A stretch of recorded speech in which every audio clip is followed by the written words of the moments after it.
How do you stop depending on other people's opinion or on external circumstances better altogether? How do you retrain that reflex that you need to be understood? Every time you express your opinion and in return silence, pause, no feedback, you hear nothing, no note, within seconds you start explaining yourself because your psyche needs confirmation that you've been understood and that you actually exist in their eyes. That's the dependency number one. And the antidote is speak your thought and stop. Share your opinion and don't soften it, don't explain, don't check for a reaction, don't ask if you actually made sense. Just stay in that pause. The number of seconds you can last there is exactly the measure of your mental freedom, and expanding it is the way out of all the dependencies. Second example, breaking the illusion that I equals my achievements. Imagine someone, like in special services training, calls you talentless, too much, show off, to say the least. Instantly, you want to fight back, to defend yourself, to justify. But that's exactly the trap.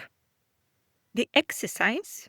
Well, if someone offends you, touches you with certain phrases, like repeat that exact wording silently to yourself. Do nothing, no reaction at all, silence. You're not training your brain here. You're training your depths. Your body stops flinching, your skin stops rising in defense during this training. Because every time you fight for your reputation, you become dependent on it. But you are not your reputation. Next and third, detaching your identity from external conditions, breaking the addiction to being seen a certain way. A hardcore version is to pretend you're homeless, to dress down, ask people for some spare coins until they wave you off, not to humiliate yourself, but to break the link between your worth and someone else's disgust. There's a gentler way. Go to places where you don't feel like belonging at all. Certain events, an overpriced bar, a resort that feels like too much for you, a room where everybody seems cooler, richer, louder than you.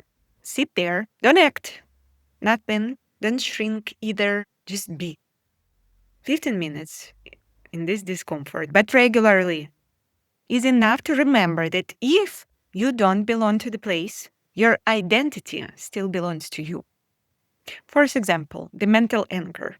Notice how your mind reacts when someone looks at you, as if their gaze already carries a thought like, what do they think of me? How do I look? What are they seeing? The spiral of doubt is what steals your presence. And sometimes we do the same. We scan other people's faces, searching for approval, for smiles, in return for signs that we're accepted. But our strength is not in their eyes, it's in your own attention. Your power lives where you don't look into other to find yourself, but stay with yourself and meet their gaze openly, without thoughts, without self doubt, and keep the eye contact. And the final filter, the simplest but the hardest. Do you want to do it? Or do you want to be praised for doing it? Whatever the context is. If it's the second, it's not your choice, it's your reaction. That's the dependence on being good, on being accepted by the tribe.